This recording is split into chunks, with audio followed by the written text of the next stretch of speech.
हरे कृष्ण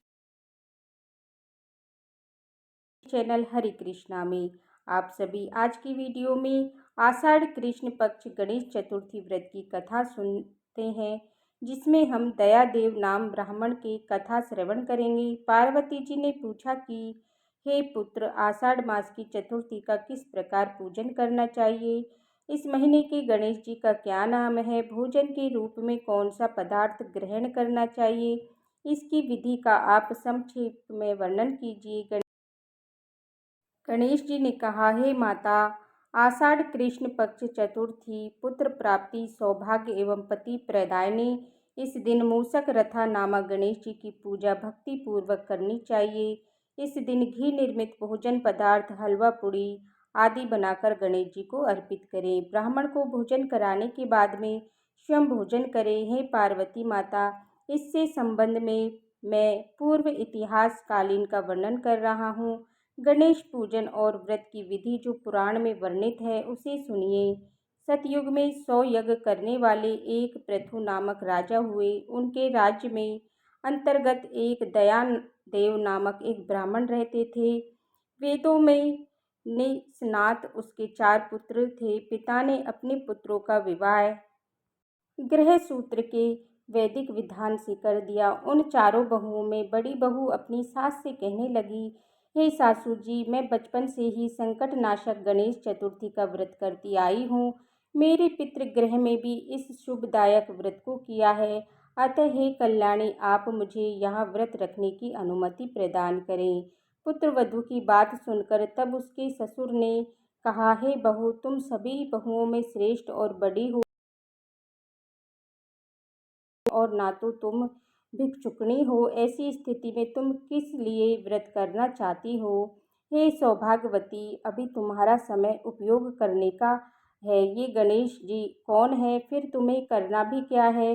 कुछ समय पश्चात बड़ी बहू गर्भवती हो गई। 10 माह के बाद उसने एक सुंदर बालक को जन्म दिया। उसको बारंबार बहू को व्रत करने का निषेध करने लगे और व्रत छोड़ने के लिए बहू को बाध्य करने लगी। व्रत भंग होने के फलस्वरूप गणेश जी कुछ दिनों में कुपित हो गए और उसके पुत्र के विवाह काल में वधू के शुभ मंगलिक के समय उसके पुत्र का अपहरण कर लिया। इस अनहोनी घटना के मंडप में खलबली मच गई। सब लोग व्याकुल होकर कहने लगे कि लड़का कहाँ गया, किसने अपहरण कर लिया। बारातियों द्वारा ऐसा समाचार पाकर उसके माता पिता अपने ससुर दयादेव से रो रो कर कहने लगी, हे ससुर जी, आपने मेरे गणेश जी चतुर्थी व्रत को छुड़वा दिया है, जिसके परिणाम स्वरूप ही मेरा पुत्र विलुप्त गायब हो गया है। अपने पुत्र वधू के मुंह से ऐसी बात सुनकर ब्राह्मण दयादेव बहुत दुखी हुए। साथ ही पुत्र वधू भी बहुत दुखी हुई। पति के लिए दुखित पुत्र वधू प्रतिमास संकटनाशक गणेश चतुर्थी का व्रत करने लगी। एक समय की बात है कि एक वेदज्ञ ब्राह्मण भिक्षाटन के लिए इस मधु भाषिणी के घर आया। ब्राह्मण ने कहा कि हे बेटी, मुझे भिक्षा स्वरूप इतना भोजन दो कि आत्मा शांत हो जाए। उस ब्राह्मण की बात सुनकर उस धर्मपरायण कन्या ने उस ब्राह्मण को विधिवत पूजन किया। भक्ति पूर्वक भोजन कराने के बाद उसने ब्राह्मण को वध आदि वर दिए। कन्या को सेवा से संतुष्ट होकर ब्राह्मण कहने लगे, हे कल्याणी, अब तुम पर प्रश्न हूँ। तुम अपनी इच्छा के अनुरूप तुम मुझे वरदान प्राप्त कर लो। मैं ब्राह्मण वेशधारी गणेश हूँ और तुम्हारी बेटी के कारण आया हूँ। ब्राह्मण की बात सुनकर कन्या हाथ जोड़कर निवेदन करने लगी, हे विघ्नेश्वर, यदि आप प्रसन्न हैं तो मुझे मेरे पति के दर्शन करा दीजिए। कन्या की बात सुनकर गणेश जी ने उससे कहा कि हे सुंदर विचार वाली, जो तुम चाहती हो वही होगा।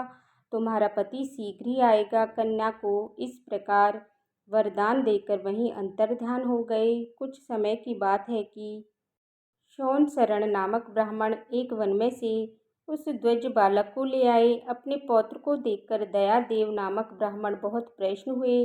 बालक के माता की तो हर्ष की सीमा ही ना रही। साथ ही संपूर्ण नगरवासी भी प्रमोदित हुए। बालक की माता ने पुत्र को छाती से लगा लिया और कहने लगी, कि गणेश जी की कृपा से ही मैंने खोए हुए पुत्र को प्राप्त किया है। उसे नए वस्त्र आभूषणों से अलंकृत किया। दयादेव सोन शर्मा को बारंबार प्रणाम करके कहने लगा कि हे ब्रजराज, आपकी कृपा से मैंने खोए हुए पुत्र को प्राप्त किया है। खोया हुआ बालक घर में आ गया। सोन शर्मा को सुस्वादन भोजन कराकर धोती दुपट्टा से विभूषित करके गोवर्धांत दिया। फिर वे मंडप का निर्माण करके विवाह कार्य संपन्न किया। इससे सभी ब्रजवासी प्रसन्न हुए।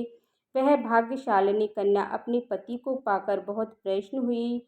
आषाढ़ मास के कृष्ण पक्ष की चतुर्थी मनुष्यों के मनोरथों को पूर्ण करती है। इस दिन नर नारियों को एक दंत गणेश जी की पूजा करनी चाहिए। हे देवी, पूर्ण कथित भक्ति से जो कोई व्यक्ति इस व्रत एवं पूजन को करेंगे, उनकी संपूर्ण इच्छाएं पूर्ण होंगी। श्री कृष्ण जी कहते हैं, हे राजन, युधिष्ठिर, भगवान गणेश जी के व्रत का ऐसा ही महात्म्य है। महाराज, अपने शत्रुओं के बिना सार्थक इस व्रत को अवश्य कीजिए। तो प्रेम से बोलिए गणेश भगवान की जय। अगर आपको ये जानकारी पसंद आई हो तो वीडियो को लाइक करें और चैनल को सब्सक्राइब करें और बेल आइकन बटन को प्रेस करें, जिससे कि आने वाली वीडियो का नोटिफिकेशन आप सभी को समय पर मिलता रहे। हरे कृष्णा, राधे राधे।